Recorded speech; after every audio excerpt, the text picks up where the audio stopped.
All fiction is a love letter written to someone, I think. So when you're an author who has caregiven to so many people you love so much, humor and irony fortunately seep into the mix, and they save you just a little bit.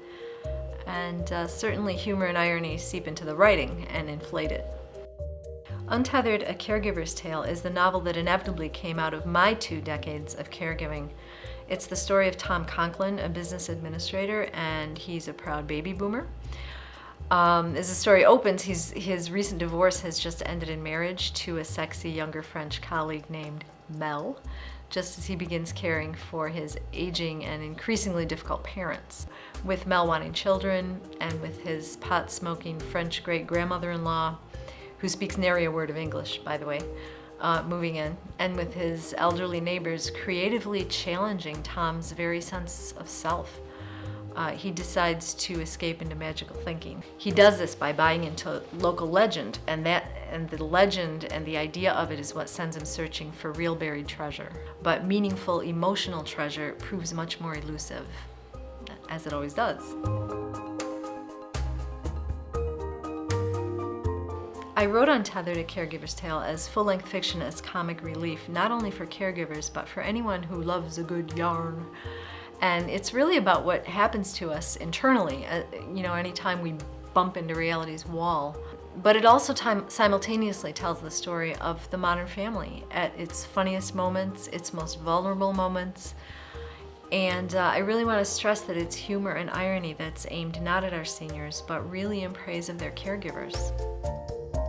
The book is dedicated to my father, who was a writer and editor at our local Gannett paper for decades. He would get up at 3 in the morning to be to work on time, and he loved his job, he loved books, he loved words. And I remember him going to the library every week and getting a stack of books and reading them all by the next week. He didn't read a book, he breathed it like air. And I love that about my dad. And I love my dad.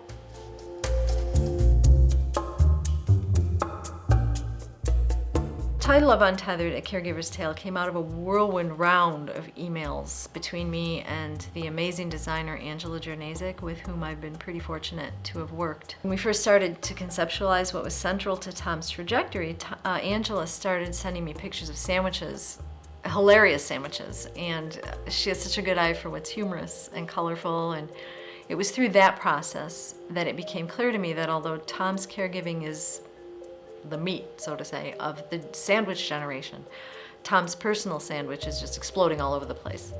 I decided to do Untethered, A Caregiver's Tale as an ebook because of this crazy little thing called the internet, which, as so many have said, is like the Gutenberg press of our time. I also wanted total creative control, but total creative control is terrifying, isn't it?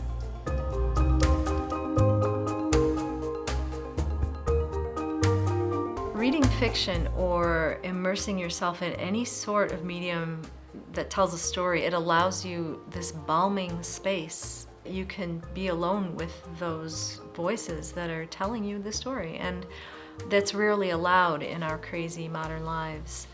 Let's see, I love our American writers from the South. Faulkner's The Sound and the Fury, Carson McCullers' The Heart is a Lonely Hunter. That book is a prayer for humanity. I love our modern poets like Louise Gluck or Marie Howe, and certainly so many of the classics. There are too many to name. There's hack named William Shakespeare. I love nonfiction writers like David Foster Wallace's essays, things that can move you with a depth and a humor and a magic that make their writing become like page turners. And then there's so much truly great modern fiction by contemporary writers like Cormac McCarthy, All the Pretty Horses, Anne Patchett's Bel Canto, almost anything by Haven Kimmel, and of course there's Salinger's Franny and Zooey, Franny and Zooey, Franny and Zooey, Franny and Zooey.